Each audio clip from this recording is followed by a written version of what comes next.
Hello, good morning. ఈరోజు మనము management accounting 6th semester B Com general syllabus వాళ్ళకి మన సిలబస్ ప్రకారం మేనేజ్మెంట్ అకౌంటింగ్ అనే సబ్జెక్టు అనుకుంది. ఇప్పుడు మనం ఇంతకుముందు చూసాము, ఫస్ట్ ఇయర్లో సెకండ్ ఇయర్లో నేర్చుకునేది ఫైనాన్షియల్ అకౌంటింగ్ ఒకటి, కాస్ట్ అకౌంటింగ్ ఒకటి. మరి ఈ మేనేజ్మెంట్ అకౌంటింగ్ అనేది మనకి ఇంట్రడ్యూస్ చేయబడింది. ఇది కూడా one of the branches of accounting, like financial accounting and cost accounting. అయితే ఇది ఏ విధంగా వీటితో డిఫర్ అవుతుంది, అంటే ఏ విధంగా దీనిని మనం వేరు చేయగలము, అసలు ఈ కాన్సెప్ట్ అంటే ఏంటి అనేది మనము ఈ లెక్చర్లో ఇంట్రడక్షన్ ద్వారా తెలుసుకుందాం. Okay, so first management accounting అంటే ఇప్పుడు ఎనీ ఆర్గనైజేషన్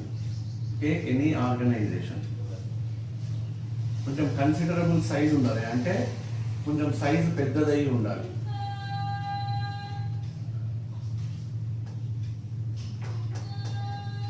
సైజు పెద్దదై ఉండాలి. ఆ సైజు పెద్దదైన దాంట్లో ఇది ఎక్కువగా ఉపయోగపడుతుంది. ఎందుకంటే చిన్న ఆర్గనైజేషన్స్ జనరల్గా ఈ సిస్టమ్ని ఇన్స్టాల్ చేయడం చాలా కష్టం, ఖర్చు ఎక్కువ అవుతుంది. కానీ దీని ఫలితాలు వేరే రకంగా ఉంటాయి. పెద్ద పెద్ద ఆర్గనైజేషన్లలో మేనేజ్మెంట్ అకౌంటింగ్ అనేది ఇవాళ రేపు చాలా ఇంపార్టెంట్, చాలా ముఖ్యమైన విధిని కూడా ఇది నిర్వహిస్తుంది. వాటిల్లో ఏ విధంగా దీన్ని పెద్ద ఆర్గనైజేషన్లో ఉపయోగించవచ్చు అనేది డిస్కస్ చేద్దాము. మొదట అసలు మేనేజ్మెంట్ అకౌంటింగ్ అంటే ఏంటి అనేది తెలుసుకుందాం. మేనేజ్మెంట్ అకౌంటింగ్ అంటే సంవత్సరం పొడవునా, అంటే మన ఫైనాన్షియల్ ఇయర్ స్టార్ట్ అవుతుంది ఏప్రిల్ 1 నుంచి మార్చ్ 31 దాకా, ఈ మధ్యకాలంలో జరిగే అన్ని కార్యకలాపాలు, ఒక వ్యాపార సంస్థలో జరిగే అన్ని కార్యకలాపాలను కంట్రోల్ చేయడం. ఎందుకు కంట్రోల్ చేస్తాము? ఖర్చు తగ్గించుకోవడానికి.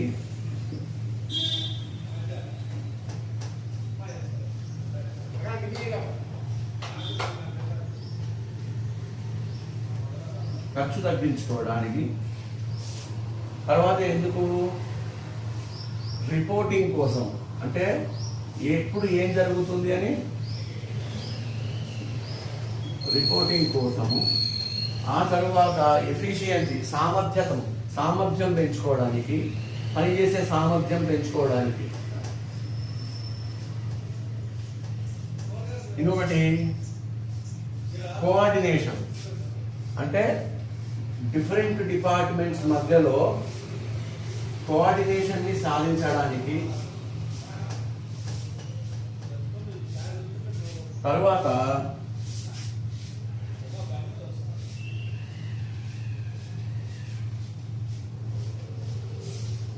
ఖర్చు తగ్గించుకోవడానికి అని చెప్పాము. ఖర్చు తగ్గించుకోవడానికి మనం బడ్జెట్ని రూపొందించడానికి, అంటే ఏ డిపార్ట్మెంట్ మనం ఎంత ఖర్చు పెట్టాలి, ఏ డిపార్ట్మెంట్ ఉంటాయి, sales department, advertisement department, marketing department, ఇలాంటివన్నీ కూడా ఉంటాయి. అవన్నీ కాస్ట్ సెంటర్స్. మీకు కాస్ట్ సెంటర్స్ అనే కాన్సెప్ట్ మీకు ఆల్రెడీ ఉంది కాస్ట్ అకౌంటెన్సీలో. బడ్జెట్ని రూపొందించడానికి కూడా దీన్ని మనం ఉపయోగిస్తాం. అన్నిటికంటే ముఖ్యంగా నిర్ణయాలు తీసుకోవడానికి. ఈ మధ్య కాలంలో జరిగే సంఘటనల్లో చిన్న విషయాల నుంచి పెద్ద విషయాల వరకు నిర్ణయాలను తీసుకోవడానికి.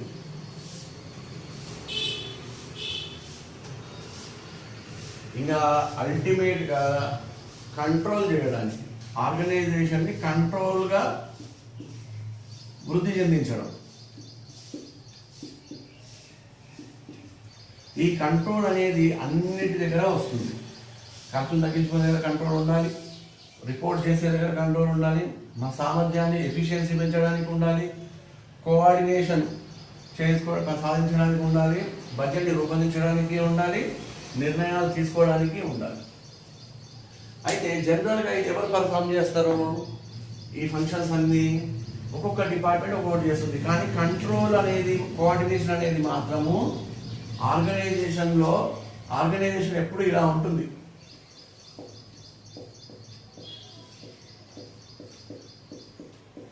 ఈయన టాప్, ఈయన కింద ఒకళ్ళు, ఈయన కింద ఒకళ్ళు, వీళ్ళ కింద ముగ్గురు, మళ్ళీ వీళ్ళ దగ్గర ఒక్కొక్కళ్ళకి ఒక 5 మంది, మళ్ళీ ఈయన దగ్గర ఒక 5 మంది, అలా ఉంటారు. ఇలా 5 మంది ఉంటారు ఇలా. ఇప్పుడు ఇది ఆర్గనైజేషన్ స్ట్రక్చర్ పిరమిడ్ లాగా ఉంటుంది చూడండి. ఇలా పిరమిడ్ లాగా ఉంటుంది. ఈ పిరమిడ్ లాగా ఉన్న దాంట్లో ఈయనకి ఇన్ఫర్మేషన్ వెళ్ళాలి ప్రతిదీ. అంటే ప్రతిదీ వెళ్ళక్కర్లేదు, ఇంపార్టెంట్వి మన సంస్థకి తీవ్రంగా ప్రభావం చేసేవి ఖచ్చితంగా ఈ వ్యక్తి దగ్గరికి వెళ్ళాలి. ఈ వ్యక్తి దగ్గరికి వెళ్ళాలి అంటే ఆయనకి కొన్ని టూల్స్ ఉండాలి, టెక్నిక్స్ ఉండాలి. ఆ టెక్నిక్స్ ప్రకారం మేనేజ్మెంట్ అకౌంటెంట్ ఏం చేస్తాడు, రిపోర్ట్స్ తయారు చేసి ఇలా పై ఛానల్ ద్వారా ఇలా వెళ్తాడు పైకి. ఫస్ట్ ఇక్కడ క్లియరెన్స్ వచ్చిన తర్వాత, ఇక్కడ నుంచి ఇక్కడికి వెళ్ళిన తర్వాత, ఇక్కడ నుంచి ఇక్కడికి వెళ్ళి రిపోర్ట్ చేసిన తర్వాత, ఇక్కడ నుంచి ఇక్కడ రిపోర్ట్ చేస్తాడు. అంటే ఈయన ఏం చేస్తాడు, అల్టిమేట్గా డిసిషన్ అంటే నిర్ణయం తీసుకుంటాడు, కంట్రోల్ చేస్తాడు, కోఆర్డినేట్ చేస్తాడు. అంటే అందరినీ కూడా ఆయన తీసుకున్న ఏదైతే నిర్ణయం ఉంటుందో దానికి బద్దులం చేసి అందరినీ ఆ డిసిషన్ వైపు నడిపించి ఆ విధంగా కంట్రోల్ చేస్తాడు అన్నమాట. ఇది మేనేజ్మెంట్ అకౌంటింగ్లో చాలా కీలకమైనటువంటిది. చూసుకోండి.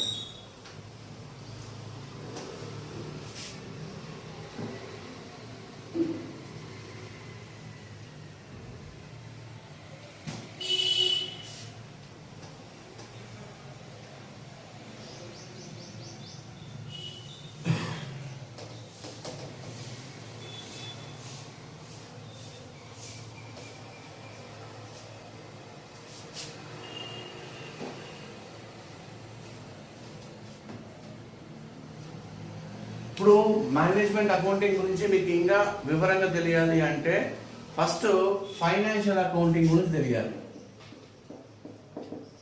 ఫైనాన్షియల్ అకౌంటింగ్ అంటే ఏంటి, మనం రెగ్యులర్గా చేసే అకౌంట్సే. తర్వాత కాస్ట్ అకౌంట్ గురించి తెలియాలి. ఈ రెండు గురించి కొంచెం తెలుసుకున్న తర్వాత అంటే బ్రీఫ్గా మనం ఒకసారి మళ్ళీ రీక్యాపిట్యులేట్ చేద్దాము, మళ్ళీ ఒకసారి దాన్ని తొక్కిన తర్వాత అది ఏ విధంగా వీటి సహాయం తీసుకుంటుంది, అది వీటికి ఏ విధంగా డిఫరెంట్గా ఉండదు అనేది చెప్తాను. ఫస్ట్ ఫైనాన్షియల్ అకౌంటింగ్ తీసుకోండి. ఫైనాన్షియల్ అకౌంటింగ్ అంటే ఏంటి, ఫస్ట్ మనము లాభ నష్టాల ఖాతాని ప్రిపేర్ చేస్తాం. ఎప్పటికి చేస్తాము, ఏప్రిల్ 1 నుంచి మార్చ్ 31 వరకు జరిగిన బిజినెస్ కార్యకలాపాలు లావాదేవీలు అన్నిటినీ కూడా ఫస్ట్ రికార్డ్ చేసి అనలైజ్ చేసి వాటిని సమ్మరైజ్ చేసి తర్వాత వాటిని ఒక పట్టిక రూపంలో ప్రాఫిట్ అండ్ లాస్ అకౌంట్ పట్టిక రూపంలో వేసి ఖర్చులన్నిటినీ డెబిట్ చేసి ఆదాయాన్నంతా క్రెడిట్ చేసి చివరికి లాభమో నష్టమో మనం తీసుకొని చేస్తాం. లాభమో నష్టమో అయితే అలాగే ఇంకేం చేస్తాం, ఇందులో బ్యాలెన్స్ షీట్ కూడా తయారు చేస్తాం. బ్యాలెన్స్ షీట్ ఏముంటుంది, ఇవేమో లయబిలిటీస్, ఇవేమో అసెట్స్, అప్పులు ఆస్తులు. ఇదేమో ఇయర్ మధ్యలో జరిగేటటువంటి సంఘటన, డ్యూరింగ్ ద ఇయర్ అంటే మధ్యలో జరిగిన సంఘటనలు అన్నిటినీ ప్రాఫిట్ అండ్ లాస్ అకౌంట్లో చూపిస్తే బ్యాలెన్స్ షీట్ మాత్రం ఒక చివరి రోజున యాజ్ ఆన్ మార్చ్ 31 అని రాసి, మార్చ్ 31 ఏ సంవత్సరం అయితే ఆ సంవత్సరం, 2020 అయితే 2020 ఇలా రాసి ఆ రోజు మన ఆస్తులు అప్పులు ఏ విధంగా ఉన్నాయో ప్రజెంట్ చేస్తుంది. ఫైనాన్షియల్ అకౌంటింగ్ మొత్తం చివరికి చేసేది ఏంటి, ఇది ఇయర్ ఎండింగ్లో చేసేది ఇది. సరే, ఇప్పుడు కాస్ట్ అకౌంటింగ్ వద్దాం. కాస్ట్ అకౌంటింగ్ ఏంటి, కాస్ట్ అకౌంటింగ్ అంటే ఒక ప్రోడక్ట్ని కానీ ఒక సర్వీసును కానీ ఒక ప్రోడక్ట్ను కానీ ఒక సర్వీసును కానీ ఒక మన ఆర్గనైజేషన్ కనుక ప్రొడ్యూస్ చేస్తే, సర్వీస్ ఇస్తే అది ఎంత తక్కువ ధరలో మనం ఇవ్వగలము అనడానికి చేసే ప్రయత్నమే కాస్ట్. అంటే కాస్టింగ్ మూలం ఏంటి, వేస్టేజ్ తగ్గించడం, ఎఫిషియన్సీని పెంచడం, అలాగే కొన్ని నిర్ణయాలు తీసుకోవడానికి కూడా కాస్ట్ అకౌంటింగ్ ఉపయోగపడుతుంది. ఒక కొత్త ప్రోడక్ట్ మనం తయారు చేయాలా, మేకా, లేదా బయట నుంచి కొనుక్కుంటే ఖర్చు తగ్గుతుందా, అట్లనే ఏబిసి అనాలిసిస్ అనే యాక్టివిటీ బేస్డ్ కాస్టింగ్. ఇది అంటే ఒక యాక్టివిటీని మనం చేస్తూ ఉంటే అందులో కాస్ట్ డ్రైవర్స్ ఏ విధంగా ఉంటాయి, అంటే కాస్ట్ను నిర్ణయించేవి ఏముంటాయి, ధరలు నిర్ణయించేవి ఏముంటాయి, వాటిని అనలైజ్ చేయడం. అలాగే కాస్ట్ అకౌంటింగ్లో మనం ఏం చూస్తాము, స్టాండర్డ్ కాస్ట్ అంటే ఒక ఐడియల్ కండిషన్స్లో అస్సలు వేస్టేజ్ జరగకుండా మనము ఒక సర్వీస్ని ఎంతలో ప్రొవైడ్ చేయగలం. మీరు అనుకోండి, ఒక బిస్కెట్ ప్యాకెట్ తయారు చేయాలి. బిస్కెట్ ప్యాకెట్ తయారు చేయడానికి ఏం కావాలి, మనకి వీట్ పౌడర్ కావాలి, షుగర్ కావాలి, ప్రిజర్వేటివ్ ఏదైనా కెమికల్ కావాలి, ఆ తర్వాత ఇంకేం కావాలి, ప్యాకెట్ కావాలి, వర్కర్స్ కావాలి, ఫ్యాక్టరీ కావాలి, ఇవన్నీ ఎవ్రీ ఓవర్ హెడ్స్ కావాలి, ఫిక్స్డ్ కాస్ట్లు కావాలి. ఫిక్స్డ్ కాస్ట్లు ఓవర్ హెడ్ కాస్ట్లు రెండూ అవుతాయి. అయితే ఈ స్టాండర్డ్ కాస్ట్లో ఏంటంటే ఆదర్శపూరితమైనటువంటి వాతావరణంలో అన్నీ కూడా కరెక్ట్గా పనిచేస్తున్నాయి, అన్నీ కూడా ఏ టైంలో ఎంత చేయాలో అంత టైంలో చేసేస్తున్నాయి, ఎక్కువ టైం తీసుకోవట్లేదు, ఎక్కువ ఖర్చు పెట్టట్లేదు, ఎంత పెట్టాలో అంతే పెడుతున్నాయి. అప్పుడు మనము ఒక బిస్కెట్ ప్యాకెట్ తయారు చేయడానికి ఎగ్జాంపుల్గా ఎంత ఖర్చు అవుతుంది అనేది మనకు దీని ద్వారా తెలుస్తుంది. ఒక బిస్కెట్ ప్యాకెట్ చిన్న సైజు తయారు చేయడానికి 7 రూపాయలు పడుతుంది. ఖచ్చితంగా ఒక నిబంధనలతో పనిచేస్తే 7 రూపాయలు పడుతుంది. దీన్ని బట్టి మనం ఏం చేస్తాము, దీనికి కొంచెం ప్రాఫిట్ యాడ్ చేసుకొని ఒక 3 రూపాయలు 10 రూపాయలకు అమ్ముతాం అన్నమాట. బయట ఎంఆర్పి 12 రూపాయలు ఉంటుంది, షాప్ వాడికి 10 రూపాయలకు అమ్ముతాం మనం. అంటే ఎగ్జాంపుల్ చెప్తున్నాను. అయితే స్టాండర్డ్ కాస్ట్ ఏ విధంగా ఉపయోగపడుతుంది అంటే, మనం ఏదైనా ఒక వస్తువును సర్వీస్ ఇచ్చినప్పుడు నిబద్ధతతో పనిచేసి చాలా ఎఫిషియెంట్గా పనిచేస్తే ఒక యూనిట్ కాస్ట్ మనకి ఎంత అవుతుందో మనం ఫస్ట్ దాన్ని తెలుసుకున్న తర్వాత మనం నిజంగా పనిచేసినప్పుడు అది నిజంగా అంతలోనే అవుతుందా లేక దీనికి ఏమైనా డీవియేట్ అవుతుందా, ఎక్కువ అవుతుందా తక్కువ అవుతుందా అనేది తెలుసుకుంటాం. దాన్నే స్టాండర్డ్ కాస్టింగ్ అంటాం. అలా తెలుసుకున్నాం. ఓకే, ఫస్ట్ స్టాండర్డ్ కాస్ట్ అనుకుంటాం, తర్వాత వేరియన్స్ అనుకుంటాం. వేరియన్స్ అంటే ఏంటి, దీనికి ఏ విధంగా ఇది డిఫరెంట్ అయ్యింది అనేది తెలుసుకుంటాం. అది ఎంతవరకు డిఫరెంట్ కావచ్చో ఫస్టే నిర్ణయిస్తాం మనం. +/-5 అంటాం %. అంటే ఇది 100 ఉంటే 105 వరకు మనం చేయగలము, లేదా 95 వరకు వచ్చేటట్టు చూసుకోవాలన్నమాట. అంతకంటే ఎక్కువ పోకూడదు, తక్కువ వచ్చినా పర్వాలేదు, కానీ ఇక్కడ ఎక్కువ మాత్రం పోకుండా చూసుకోవాలి. అయితే స్టాండర్డ్ కాస్ట్ అయిపోయింది. ఇప్పుడు మార్జినల్ కాస్ట్ గురించి తెలుసుకుంటాం. ఇది కూడా మన కాస్టింగ్లో ఒక టెక్నికే. ఇది ఇవన్నీ టెక్నిక్సే. అయితే మార్జినల్ కాస్ట్ అంటే ఏంటి, మార్జినల్ కాస్ట్ అంటే ఒక అదనపు యూనిట్ను తయారు చేయడానికి మనకు అయ్యే ఖర్చు. ఏదైనా ఒక ప్రోడక్ట్ ఒక స్టేజ్ వరకు ఒక రకంగా చూపిస్తుంది ఖర్చు, ఆ స్టేజ్ తర్వాత ఖర్చు పెరిగిపోతూ ఉంటుంది. అంటే 5 బిస్కెట్ ప్యాకెట్లు తయారు చేయడానికి 7 రూపాయలు అనుకున్నాం కదా, 35 రూపాయలు పడుతుంది 5 × 7. నెక్స్ట్ ఏమవుతుంది, తర్వాతది 6 తయారు చేయడానికి మాత్రము మనకి 39 రూపాయలే అవుతుంది. 7 తయారు చేయడానికి 41 రూపాయలు 50 పైసలు అవుతుంది. కానీ ఆ తర్వాత 8 తయారు చేయడానికి ఖర్చు ఎక్కువైపోతుంది. ఖర్చు ఎక్కువైపోయి ఇది ఎంత కావాలి, 8 7 అంటే 56 రూపాయలు అయ్యే దగ్గర మనకి 58 రూపాయలు అయిపోతుంది. అంటే ఒక యూనిట్ ఖర్చు చేయడానికి ఒక బ్రేక్ ఈవెన్ పాయింట్ ఉంటుంది. దాని తర్వాత మనకు ఖర్చు అనేది పెరిగిపోతుంది. అందుకే మార్జినల్ కాస్టింగ్లో మనకి ఏమొస్తుంది అంటే, ఒక అడిషనల్ యూనిట్ని మనం తయారు చేయడానికి బ్రేక్ ఈవెన్ పాయింట్ వరకు మనం తయారు చేయొచ్చు, ఇక్కడి వరకు తయారు చేయొచ్చు. ఆ తర్వాత చేసి మనకు ఖర్చు పెరిగిపోతుంటుంది. అప్పుడు ఖర్చు పెరిగిపోతే యావరేజ్ కాస్ట్ వచ్చేసరికి మనకు ధర పెరిగిపోతుంటుంది. మీరు కాస్టింగ్లో నేర్చుకున్నది మార్జినల్ కాస్ట్. తరువాత రేషియో అనాలిసిస్. ఏంటి రేషియో అనాలిసిస్? ఏంటి నిష్పత్తులు అంటే ఏంటి? Current assets, current liabilities, quick assets, debtor turnover, ఇవన్నీ కూడా రేషియోసే. అంటే మన ప్రస్తుత ఆస్తులకు, ప్రస్తుత అప్పులకు, ప్రస్తుత ఖర్చులకు ఉన్న నిష్పత్తి ఎంత, అది ఏ విధంగా ఉండాలి, దాని ఐడియల్ ఫిగర్ ఏంటి, అలాగే డెటార్ టర్నోవర్స్, క్రెడిటార్ టర్నోవర్స్ ఏ విధంగా ఉండాలి, రిటర్న్ ఆన్ క్యాపిటల్ ఎంప్లాయిడ్ ఏ విధంగా ఉండాలి, అంటే మనం పెట్టిన పెట్టుబడికి మనకు ఎంత రిటర్న్ వస్తుంది అనే దాని మీద ఉంటుంది. తర్వాత ఇంటర్నల్ రేట్ ఆఫ్ మెథడ్ ఏ విధంగా ఉండాలి, ఇలాంటివన్నీ కూడా రేషియో అనాలిసిస్లో మనకు వస్తాయి. ఇప్పుడు ఇవన్నీ కూడా కాస్ట్ అకౌంటింగ్లో మనము సెకండ్ ఇయర్ నేర్చుకున్నవే. కాకపోతే ఇది ఫైనాన్షియల్ అకౌంటింగ్ మేనేజ్మెంట్ అకౌంటింగ్కి ఏ విధంగా ఉపయోగపడుతుంది, మేనేజ్మెంట్ అకౌంటింగ్కి ఏ విధంగా ఉపయోగపడుతుంది? ఇది ఇన్ఫర్మేషన్ సప్లై చేస్తుంది. అన్నిటికంటే ముఖ్యమైనవి ఇవన్నీ ఏం చేస్తాయి? ఇన్ఫర్మేషన్ని సప్లై చేస్తాయి.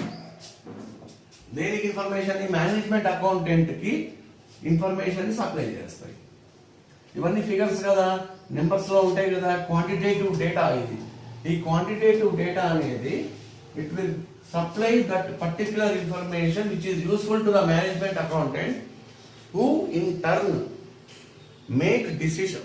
not make decision, just supplies information. Because management accounting అనేది ఒక సర్వీస్ ఫంక్షన్, అంటే సేవ మాత్రమే చేస్తుంది. అంటే సిచ్యువేషన్ ఇలా ఉందిరా బాబు అని పెద్దవాళ్ళకి చెప్తుంది, మేనేజర్స్కి, ఎండీలకి, డిపార్ట్మెంట్ హెడ్స్కి, వీళ్ళందరికీ చెప్తుంది. సేవ చేసి ఏం చెప్తుంది? ఏమిస్తుంది? ఇంట్లో సమాచారాన్ని ఇస్తుంది, కీలకమైన సమాచారాన్ని ఇస్తుంది. ఈ కీలకమైన సమాచారాన్ని ఎక్కడి నుంచి గ్రహిస్తుంది? ఇది ఫైనాన్షియల్ అకౌంటింగ్ అంటే మనం పబ్లిష్ చేసినటువంటి ప్రాఫిట్ అండ్ లాస్ అకౌంట్ నుంచి పోయిన సంవత్సరము, అలాగే కాస్ట్ షీట్ నుంచి, అలాగే కాస్ట్ డేటా నుంచి సంగ్రహించినటువంటి వేరియస్ టెక్నిక్స్ ద్వారా సంగ్రహించినటువంటి ఇన్ఫర్మేషన్, కాస్ట్ ఇన్ఫర్మేషన్ని యాక్చువల్గా జరిగిన కార్యకలాపాలు, గత సంవత్సరం జరిగిన కార్యకలాపాలను దృష్టిలో పెట్టుకొని profit and loss account, balance షీట్ను దృష్టిలో పెట్టుకొని గత సంవత్సరంది, అంటే ఇదంతా జరిగిపోయిన కాస్ట్లు, అంటే చారిత్రాత్మక అకౌంట్. ఇది చారిత్రాత్మక అకౌంట్ అంటే అర్థం ఏంటి? ఇక్కడ ఫైనాన్షియల్ అకౌంట్ ఆల్రెడీ ఖర్చులు అయిపోయిన దాన్ని మనం ప్రాఫిట్ అండ్ లాస్ అకౌంట్లో చూపించాము. మన ఆస్తులు, అప్పుల ఒక పట్టికను బ్యాలెన్స్ షీట్లో చూపించేసాము. అంటే దీన్ని ఏం మార్చలేము ఇంకా. కానీ దీంట్లో ఒక యూస్ఫుల్ ఇన్ఫర్మేషన్ ఉంటుంది. ఈ ఇన్ఫర్మేషన్ని మేనేజ్మెంట్ అకౌంటింగ్ గ్రహిస్తుంది. ఆ సమాచారం రూపంలో గ్రహించి, అలాగే కాస్ట్ నుంచి కూడా ప్రొడక్షన్ ఏ విధంగా జరుగుతుంది, ఒక బిస్కెట్ ప్యాకెట్ తయారు చేయడానికి ఎంత, లేకపోతే ఒక సైకిల్ తయారు చేయడానికి ఎంత అవుతుంది, దీనికి మెయిన్ అయ్యే ఖర్చులు ఏంటి, దీనికి మెయిన్ అయ్యే ఖర్చుల్లో ఒక్కొక్క దానికి భాగస్వామ్యం ఎంత, ఎక్కడైనా మనం ఖర్చు తగ్గించగలమా, ఇంకా మనం దీన్ని ఇంప్రూవ్ చేసి తక్కువ ధరలో ఉత్పత్తి చేయగలమా అనేది మనకు చెప్తుంది అన్నమాట. ఈ సమాచారాన్ని బేస్ చేసుకున్న మేనేజ్మెంట్ అకౌంటెంట్ ఏం చేస్తాడు? దీనికి ఒక ఇంటర్ప్రిట్ చేసి సమ్మరీని క్లుప్తంగా టాప్ మేనేజ్మెంట్కి పంపిస్తాడు. టాప్ మేనేజ్మెంట్ అంటే ఎవరు? సిఇఓ లేదా ఎండి. సిఇఓకి ఎండికి పంపిస్తాడు. ఎండి ఏం చేస్తాడు? దీన్ని బేస్ చేసుకొని డిసిషన్ తీసుకుంటాడు, అంటే నిర్ణయం తీసుకుంటాడు, కంట్రోల్ చేస్తాడు. ఒకవేళ తప్పుగా ఉంటే ఏం చేస్తాడు? ఎక్కడైనా తప్పు జరుగుతుంది అంటే దాన్ని పట్టుకొని వాళ్ళకి సరైన మార్గం చూపిస్తాడు. చూపించి అన్ని డిపార్ట్మెంట్లు కూడా, ఎన్నో డిపార్ట్మెంట్స్ ఉంటాయి కదా, sales department, advertisement department, production department, engineering department, అన్నిటికీ కూడా రీసెర్చ్ అండ్ డెవలప్మెంట్, డిజైన్ వాళ్ళు అందరికీ కోఆర్డినేట్ చేస్తాడు. అంటే అందరినీ ఒక తాటికి తీసుకొచ్చి ఇలా జరుగుతుంది పరిస్థితి, మనం అందరం కోఆపరేట్ చేస్తే మంచి ఫలితాలు సాధించవచ్చు అని చెప్తాడు. అయితే దీనివల్ల మీకు ఏమర్థమైంది? ఇప్పుడు మేనేజ్మెంట్ అకౌంటింగ్ అంటే ఏంటి అంటే ఇది ఒక కంటిన్యూగా జరిగేటటువంటి ప్రాసెస్, అంటే రెగ్యులర్గా జరుగుతుంది. ఇయర్ ఎండింగ్లో అని కాదు, ఇయర్ మధ్యలో కూడా రిపోర్ట్స్ పంపించవచ్చు.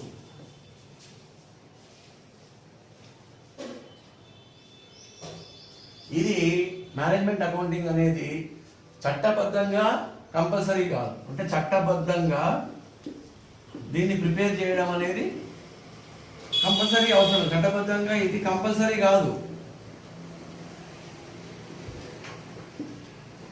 అదే ఫైనాన్షియల్ అకౌంటింగ్ అయితే మనకున్న స్టాచ్యూటరీ దాని ప్రకారము, రూల్ ప్రకారము every company, every organization should submit its financial reports before as existing on March 31st of the particular ending year to the concerned authorities. ఎందుకు అంటే ఒక ట్యాక్స్ను కట్టాలన్నా లేదా ఒక ఇన్ఫర్మేషన్ కంపెనీకి సంబంధించిన స్టాటిస్టిక్స్ పంపించాలన్నా, ఇండస్ట్రియల్ ప్రొడక్షన్ సంబంధించిన డేటా పంపించాలన్నా, ఏది పంపించాలన్నా కూడా ఈ ఫైనాన్షియల్ అకౌంటింగ్ అనేది చాలా చాలా కీలకం. కాబట్టి అది కంపల్సరీ. కానీ ఇది దేనికోసం? మనకు ఇంటర్నల్ మేనేజ్మెంట్ కోసమే, అంటే అంతర్గత వ్యవహారం. ఇది బయట పార్టీస్ తోటి పని లేదు. ఇది అంతర్గతంగా ఒక ఆర్గనైజేషన్ తనను తాను కంటిన్యూగా సంవత్సరం మధ్యలో కూడా స్టార్టింగ్ 1 ఏప్రిల్ 31 మార్చ్ ఈ మధ్యలో తనను తాను మార్చుకొని, తనను తాను రెక్టిఫై చేసుకొని ముందుకు కదులుతుంది అన్నమాట. అదే కంటిన్యూస్ ప్రాసెస్ అని ఈ విధంగా చూపించాము. చట్టబద్ధంగా కంపల్సరీ కాదు ఇది. తర్వాత అంతర్గత వ్యవహారం ఇది. ఇది ఖర్చుతో కూడుకున్నది కొంచెం.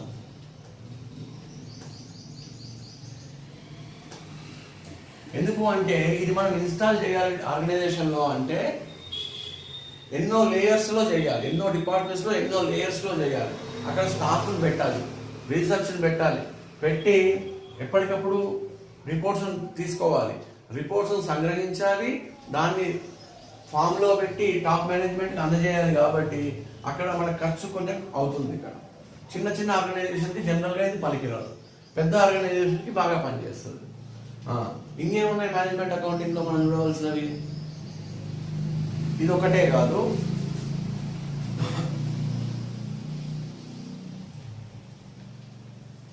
కేవలం ఇవే కావు అన్నీ.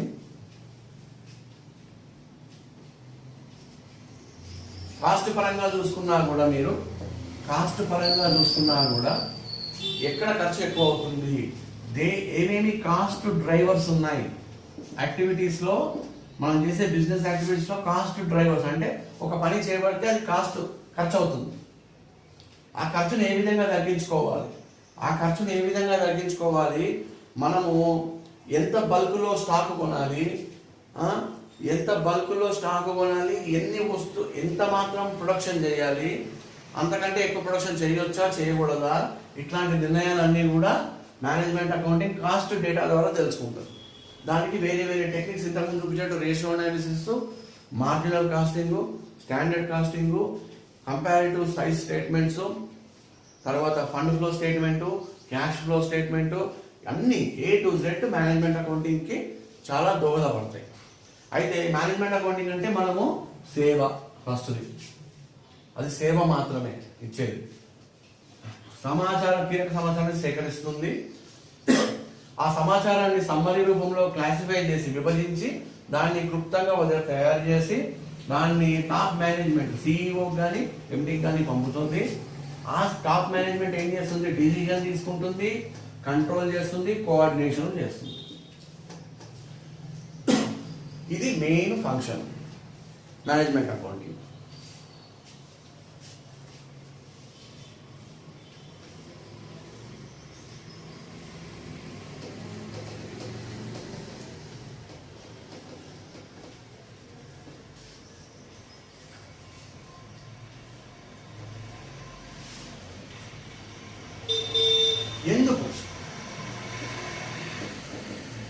ఎందుకు మనము మేనేజ్మెంట్ అకౌంటింగ్ ని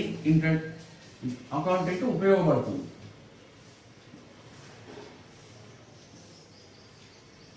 ఎందుకు ఉపయోగపడుతుంది? ఇది ఒక పెద్ద క్వశ్చన్. ఎందుకు ఉపయోగపడుతుంది? ఎందుకు అంటే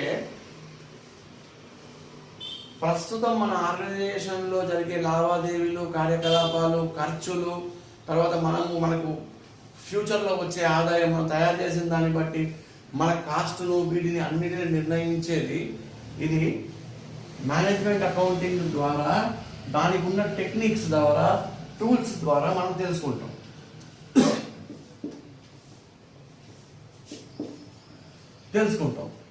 దీన్ని ఎందుకు ఇన్స్టాల్ చేయాలి? ఫోర్కాస్ట్ చేయడానికి, అంటే భవిష్యత్తుని నిర్ధారణ చేయడానికి, నార్మల్ సర్కమ్స్టాన్స్లో భవిష్యత్తుని నిర్ధారించుకోవడానికి. భవిష్యత్ అంటే ఏంటి? ఆర్గనైజేషనల్ ఫ్యూచర్, దాని ఫైనాన్షియల్ పొజిషన్, అది ఏ విధంగా మన ప్రొడక్షన్ ఉంటుంది ఫ్యూచర్లో, మనకు ఫ్యూచర్లో లాభం ఏ విధంగా రావాలనుకుంటున్నాము, మనం ఏ విధంగా ఆర్గనైజేషన్ని కంట్రోల్ చేద్దాం అనుకుంటున్నాము, ఏ విధంగా మన ప్రోడక్ట్ లైఫ్ సైకిల్ తీసుకెళ్దాం అనుకుంటున్నాము, వాల్యూ ఏ విధంగా యాడ్ చేద్దాం అనుకుంటున్నాము, వాల్యూ యాడిషన్ ఏ విధంగా చేద్దాం అనుకుంటున్నాము, ఇవన్నిటికి కూడా ఈ ఫోర్కాస్ట్ చేయాలి అంటే, భవిష్యత్తును చూడాలి అనుకుంటే ఇవన్నిటికి కూడా, ఇవన్నీ ప్రొడక్షన్స్ చూడాలనుకున్న మేనేజ్మెంట్ అకౌంటింగ్ తన టూల్స్, టెక్నిక్స్ ద్వారా చేస్తుంది. ఆ టూల్స్, టెక్నిక్స్ మనము దీంట్లో మొత్తం ఈ మేనేజ్మెంట్ అకౌంటింగ్లో నేర్చుకుంటాం. కాబట్టి management accounting is a very very important aspect of organization. ఇది ఇంటర్నల్గానే ఉంటుంది, అంటే ఇంటర్నల్గా పనిచేస్తుంది, అంతర్గతంగానే పనిచేస్తుంది. దీని సమాచారం బయటికి ఇవ్వవలసిన అవసరం లేదు. ఇది మనకు కంటిన్యూస్గా, నిరంతరంగా మనల్ని గుర్తు చేస్తూ ఉంటుంది. ఈ రిపోర్ట్స్ అన్నీ కూడా మనకి ఏం చేస్తాయి? ఒక ఐడియల్ కండిషన్ సెట్ చేసి మన ఎఫిషియన్సీని పెంచడానికి ఎంతో దోహదపడతాయి. పెద్ద ఆర్గనైజేషన్స్కి బాగా వర్తిస్తుంది. చిన్న ఆర్గనైజేషన్స్ వీటిని ఇన్స్టాల్ చేయాలంటే చాలా ఖర్చుతో కూడుకున్నది కాబట్టి జనరల్గా దే షో రిలక్టెన్స్, అంటే ఇష్టపడరు. ఓకే, సో ఎవ్రీ ఆర్గనైజేషన్ ఏం చేస్తుంది? సంవత్సరం బిఫోరే ఏమేమి కార్యకలాపాలు చేయాలనేది రాసుకుంటుంది. ఈ కార్యకలాపాలు చేయాలి, ఈ కార్యకలాపాలు చేయాలి అంటే ఏమేమి కార్యకలాపాలు ఉంటాయి? అవి ఏవో ఫంక్షన్లు కావు. కార్యకలాపాలు అంటే టార్గెట్స్ పెట్టుకుంటుంది. ఏం టార్గెట్స్ పెట్టుకుంటుంది? మన లాస్ట్ ఇయర్ మనం ఇంత అమ్మాం, ఈసారి కూడా కొంచెం ఎక్కువ అమ్మాలి, అదొక టార్గెట్. అంటే ఎక్కువ అమ్మాలి అంటే ఎక్కువ ప్రొడక్షన్, ఉత్పత్తి ఎక్కువ చేయాలి, ఇదొక టార్గెట్. లాస్ట్ టైం మనం అడ్వర్టైజ్మెంట్స్ చాలా ఖర్చు పెట్టాం, ఈసారి అడ్వర్టైజ్మెంట్స్ తక్కువ ఖర్చు పెడదాం. అడ్వర్టైజ్మెంట్స్కి ఒక టార్గెట్ ఉంటుంది.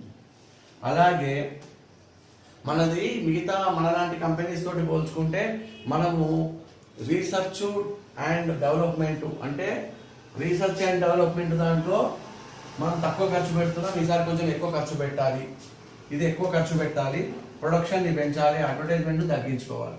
సేల్స్ ఫోర్స్ తక్కువ ఉంది, కాబట్టి కొంచెం సేల్స్ ఫోర్స్ని పెంచుకుంటే మనకు సేల్స్ పెరిగే అవకాశం ఉంటుంది. తర్వాత ఆఫ్టర్ సేల్స్ సర్వీస్ బాగాలేదు, దీన్ని కొంచెం పెంచుకోవాలి. ఇలాంటి టార్గెట్స్ పెట్టుకుంటున్నాం అనుకుందాం. ఏది ఉత్పత్తిని పెంచాల్సినటువంటి టార్గెట్, అడ్వర్టైజ్మెంట్ ఎక్స్పెండిచర్ని తగ్గించాలనే టార్గెట్, రీసెర్చ్ అండ్ డెవలప్మెంట్ పెంచాలనే టార్గెట్, అలా కాకుండా సేల్స్ ఫోర్స్ని పెంచాలి కొంచెము అనే టార్గెట్. ఆఫ్టర్ సేల్స్ అది అమ్మిన తర్వాత ఏదైనా వస్తువు పాడితే మన కంప్లైంట్ వస్తుంది కదా కస్టమర్ నుంచి, ఆ సర్వీస్ కూడా బాగాలేదు, అందుకే మన కంపెనీ వస్తువులు కొనట్లేదు అంటే దాన్ని కూడా పెంచుకునేది. ఈ విధంగా మార్కెటింగ్ని పెంచుకోవాలి, మార్కెటింగ్ ఖర్చులు కూడా కొంచెం పెంచుకుంటే మంచిది, దీనివల్ల మనకు ఆదాయం పెరుగుతుంది అనే ఉద్దేశంతో ఇన్ని టార్గెట్స్ పెట్టుకుంటుంది.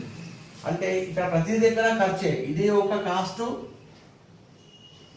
డ్రైవరే, ఇది కాస్ట్ డ్రైవరే, ఇది కాస్ట్ సెంటరే. అన్ని డ్రైవర్ అయినా సెంటర్ అయినా cost centre, cost centre, cost అంటే డబ్బులు ఖర్చు అయ్యేవే ఇవన్నీ. అయితే వీటిని ఏ విధంగా ఖర్చు పెట్టాలి, డబ్బుని అని చేయాలంటే దీనికి ఏం కావాలి? కరెక్ట్ బడ్జెట్ని రూపొందించాలి. ప్రతిదానికి ఒక బడ్జెట్. ప్రొడక్షన్ డిపార్ట్మెంట్ హెడ్ ఉంటాడు కదా, అడ్వర్టైజ్మెంట్ డిపార్ట్మెంట్ హెడ్ ఉంటాడు, research and development department head ఉంటాడు, సేల్స్ ఫోర్స్కి ఒక డిపార్ట్మెంట్ హెడ్ ఉంటాడు, ఆఫ్టర్ సేల్స్ సర్వీస్ ఒక సబ్ యూనిట్ అయినా దానికి ఒక హెడ్ ఉంటాడు, మార్కెటింగ్కి ఒక హెడ్ ఉంటాడు, ఫైనాన్స్కి ఒక హెడ్ ఉంటాడు. ఓకే, అందరి హెడ్లకి కూడా వాళ్ళ వాళ్ళ యూనిట్ల యొక్క డిపార్ట్మెంట్ బడ్జెట్స్ని, ఎస్టిమేట్స్ని, దాన్ని ఏమంటారు, ఈ నెక్స్ట్ సంవత్సరం మనం ఖర్చు పెట్టే దాన్ని ఏమంటాము, వీళ్ళు ఎస్టిమేట్స్ అంటారు. ఆ ఎస్టిమేట్స్ని బడ్జెట్ ఎస్టిమేట్స్ అంటారు. వాటిని బడ్జెట్ ఎస్టిమేట్స్ని టాప్ మేనేజ్మెంట్ సిఇఓకి పంపిస్తారు. ఈ బడ్జెట్ ఎస్టిమేట్స్ సిఇఓకి పంపించిన తర్వాత వాటిని వెట్టింగ్ చేస్తాడు. వెట్టింగ్ అంటే ఏంటి, పరీక్షించడం. క్షుణ్ణంగా పరీక్షిస్తాడు. క్షుణ్ణంగా పరీక్షించి మనకు మేనేజ్మెంట్ అకౌంటింగ్ ఏం చెప్తుంది, ఏం టార్గెట్స్ చెప్తుందో వాటిని కూడా దృష్టిలో పెట్టుకొని ఒక్కొక్క డిపార్ట్మెంట్కి బడ్జెట్ని, టార్గెట్స్ని సెట్ చేస్తారు. టార్గెట్ సెట్ చేసిన తర్వాత వీళ్ళు ఏం చేస్తారు, అన్నిటికీ కలిపి ఒక కోఆర్డినేషన్ ఉంటుంది. Personal department. ఈ పర్సనల్ డిపార్ట్మెంట్ ఏం చేస్తుంది, పర్సనల్ డిపార్ట్మెంట్ ఏం చేస్తుంది, వీళ్ళన్నిటినీ కూడా దగ్గరికి తీసుకొచ్చి ఒక సింగిల్ ప్లాన్ ని గీసి ఆ ప్లాన్ ప్రకారం ఇంప్లిమెంట్ చేయండి స్టేజెస్ అన్నట్టుగా చెప్తుంది. చేసి వారానికో, నెలకో, 3 నెలలకో రిపోర్ట్ పంపించమంటుంది. మీరు ఏం చేస్తారు ఈ 3 నెలల్లో, మీకు డిపార్ట్మెంట్లో ఇంత డబ్బులు ఇచ్చారు, మీరు ఏం ఖర్చు పెట్టారు, మీరు చెప్పిన దానికే ఖర్చు పెడుతున్నారా, వేరే దానికి ఖర్చు పెడుతున్నారా, మాకు రిపోర్ట్ ఇవ్వండి అని ఇచ్చిన తర్వాత ఈ ఎండి ఏం చేస్తాడు, టాప్లో ఉన్న సిఇఓ కానీ ఎండి వాటిని సమీక్షిస్తాడు. సమీక్షించి అన్ని కరెక్ట్గా వెళ్తున్నాయి, మనం అనుకున్నట్టుగానే వెళ్తున్నాయి, గో హెడ్ అంటాడు. లేదా ఎక్కడైనా ఏదైనా మిస్టేక్ జరిగితే దాన్ని పట్టుకొని మందలించడమో లేదా కరెక్టివ్ యాక్షన్ తీసుకోవడమో చేస్తాడు. మందలించడం అంటే ఇక్కడ కొట్టేరు, తిట్టి ఏం చేస్తారు, కరెక్టివ్ యాక్షన్ తీసుకుంటాడు. అంటే దాన్ని సక్రమంగా జరిగేటట్టుగా యాక్షన్ తీసుకుంటాడు. తీసుకొని మళ్ళీ దాన్ని ఆ పడవని నీళ్ళలో పయనించేటట్టు చేస్తాడు స్మూత్గా. ఓకే, ఇప్పుడు మనం దీంట్లో తెలుసుకున్నాం. ఇప్పుడు నూతన పోకడాలు ఏమున్నాయి ఇందులో, మేనేజ్మెంట్ అకౌంటింగ్లో?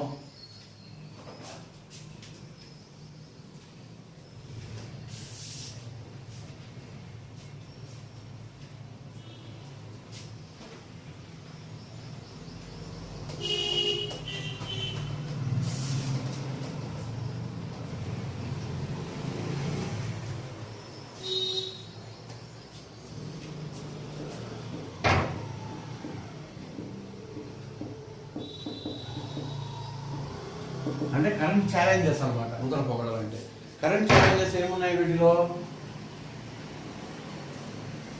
Value addition. అంటే మనం తయారు చేసే వస్తువు కానీ సర్వీసు కానీ ప్రతి స్టేజ్లో, అంటే ఒక రా మెటీరియల్ కొన్నాము అంటే ముడి సరుకు కొన్నాము, ఆ ముడి సరుకుని ఏం చేస్తాము, ప్రాసెస్ చేస్తాము. ప్రాసెస్ చేసి ఒక ప్రోడక్ట్గా తయారు చేస్తాము. ఈ ప్రోడక్ట్ని మళ్ళీ కొంచెం ఇంకా ప్రాసెస్ చేసి ఇంకా కొంచెం వేరే ప్రోడక్ట్గా తయారు చేస్తాము. ప్రోడక్ట్ ఇంగ్రీడియంట్స్ సేమ్ ఉండొచ్చు కానీ ప్రోడక్ట్ మారుతుంది. అంటే సింపుల్గా చెప్తాను, పాలు తెచ్చారు, పాలు తెచ్చిన తర్వాత ప్రాసెస్ చేస్తే ఏమవుతుంది, పెరుగు అవ్వచ్చు, వెన్న చేయొచ్చు, మజ్జిగ చేయొచ్చు, ఇంకేం చేయొచ్చమ్మా, పాలతోటి ఐస్ క్రీమ్ చేయొచ్చు. ఇవన్నీ కూడా ఏంటి, ఒక్కొక్క స్టేజ్లో వాల్యూ అడిషన్సే. ఇవన్నీ వాల్యూ అడిషన్సే మనకి. అంటే ఒక్కొక్క స్టేజ్లో వాల్యూ అడిషన్స్ని ఏ విధంగా చేయాలి, ఒక్కొక్క దానికి రూల్ ఏ విధంగా పాటించాలి, ఏ విధమైన స్టాటిస్టిక్స్ అనాలిసిస్ తీసుకోవాలి, ఎంత తక్కువ ఖర్చులో చేయాలి, ఎంత బెస్ట్ ప్రాసెస్లో చేయాలి అనేది. ఫస్టే ఐస్ క్రీమ్ చేసేస్తే ఈ వెన్న దొరుకుతుందా, దొరకదుగా. ఫస్టే మధ్యలో అవుతుందా, అవ్వదుగా. కరెక్ట్ దానికి ఒక సీక్వెన్స్ ఉంటుంది కదా, ఆ సీక్వెన్స్ ప్రకారం వెళ్ళాలన్నమాట. అలాగే ప్రతి ప్రోడక్ట్కి కూడా ప్రతి ప్రాసెస్లో వస్తే వేస్టేజ్ను కూడా వినియోగించేటట్టుగా ఉండాలి, లేదా అమ్మేటట్టుగా ఉండాలి మార్కెట్లో. అప్పుడు మనకి ఖర్చు తగ్గుతుంది, లాభం పెరుగుతుంది. ఒకటి ఇది వాల్యూ చైన్. అంటే వాల్యూ అడిషన్ అన్నా వాల్యూ చైన్ అయినా ఒకటే. వాల్యూ చైన్ అని రాస్తున్నాం ఇంకా best. Okay right, value chain అయిపోయింది. ఇప్పుడు next target cost. Target costing ఇదేంటి, కొత్త కాస్టింగ్ వింటున్నాం.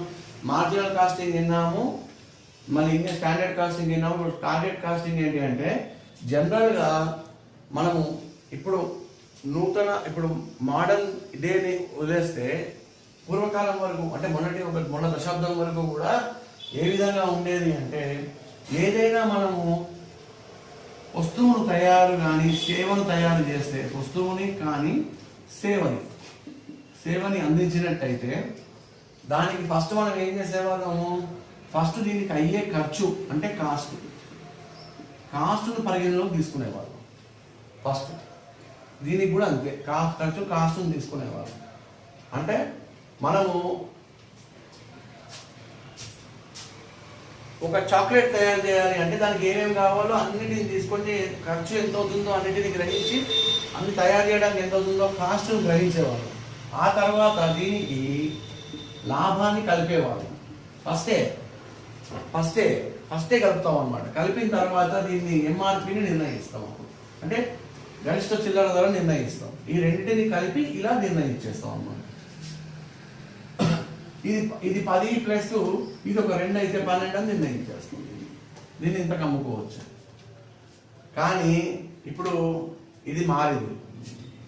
ఎందుకు అంటే ప్రపంచీకరణ, లిబరలైజేషన్, ఎకనామిక్ లిబరలైజేషన్ జరగడం వల్ల ప్రతి కంట్రీలో ప్రతి ఎంఎన్సీ ఇంకో ఎంఎన్సీతో పోటీ పడుతుంది. ప్రతి దేశం ఇంకో దేశంతో పోటీ పడుతుంది. అరే నీ చాక్లెట్ 12 రూపాయలు, నేను సేమ్ చాక్లెట్ ఇస్తాను, నీకు 10 రూపాయలకే ఇస్తాను. ఇంకోటి అంటాడు నేను 11కి ఇస్తాను. ఇంకోటి అంటాడు నేను 9 రూపాయల 75 పైసలకే ఇస్తాను, 9.5కే ఇస్తాను అంటాడు. అప్పుడు చాక్లెట్ మాత్రం సేమే, టేస్ట్ సేమే, తేడా ఏమీ లేదు. కానీ ఎక్కువ కాస్ట్ ఉన్నవాడు ఏమవుతాడు, మార్కెట్లో అవుట్. వాడు ఎవడు కొనడు. రాను తక్కువ కాస్ట్ ఉన్న 9 రూపాయల 75 పైసలది ఎక్కువ పోతుంది. వీడు లాభాల్లో పడిపోతాడు. అంటే ఈ విధమైనటువంటి ఫస్టే డిటర్మైన్ చేయడం అనేది తప్పు ప్రస్తుతం ఉన్న ఎకనామిక్ లిబరలైజేషన్ పీరియడ్లో. అందుకని జపాన్ లాంటి కంట్రీస్ ఏం చేశాయి అంటే టార్గెట్ కాస్ట్ అని ఇంట్రడ్యూస్ చేశాయి.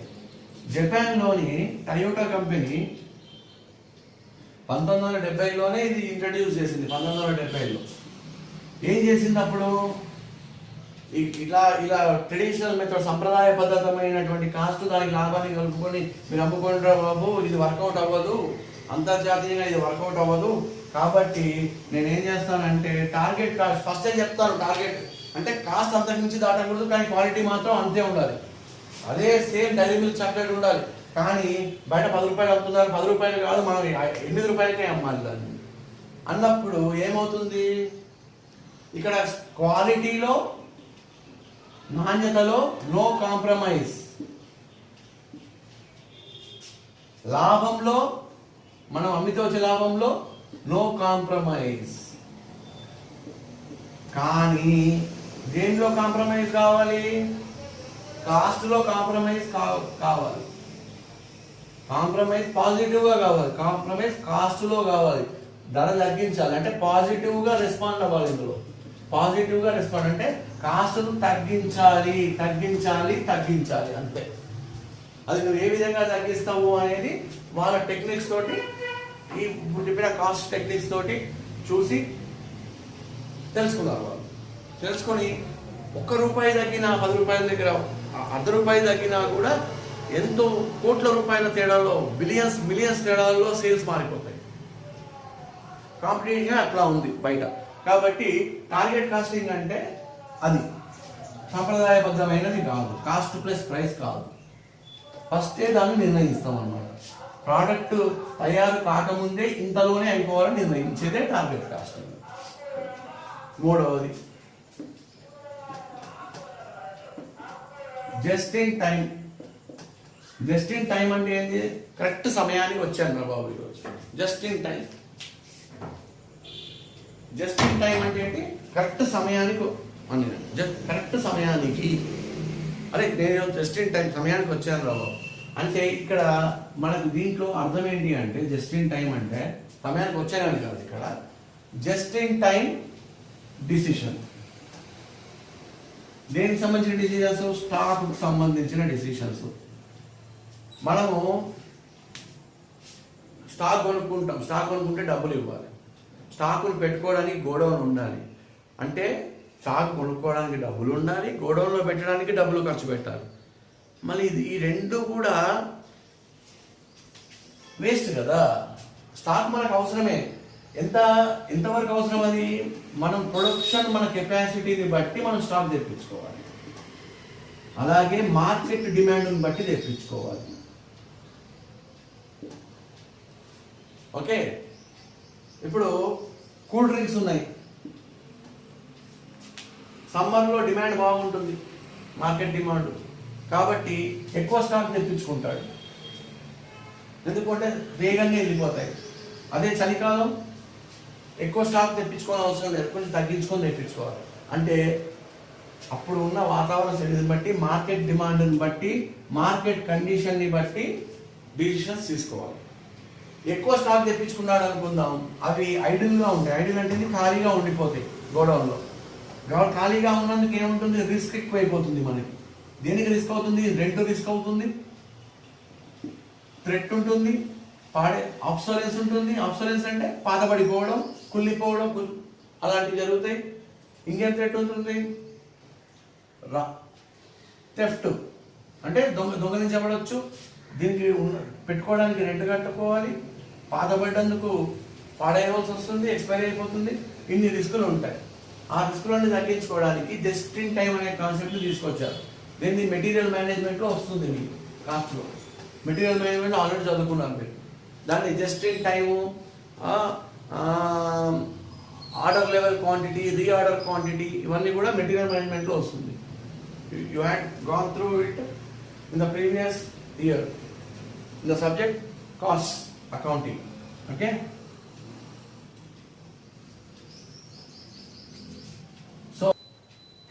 సో మనం జస్ట్ ఇంట్రడక్షన్ ఈరోజు తీసుకున్నాము. మనము fund flow statement, cash flow statement, ratio analysis, marginal casting, ఖచ్చితంగా ఇవన్నీ బడ్జెటరీ కంట్రోలు, క్యాపిటల్ ఎక్స్పెండిచరు, ఇట్లాంటివన్నీ కూడా మనము 1 by 1 చేసుకుంటూ రావాలి.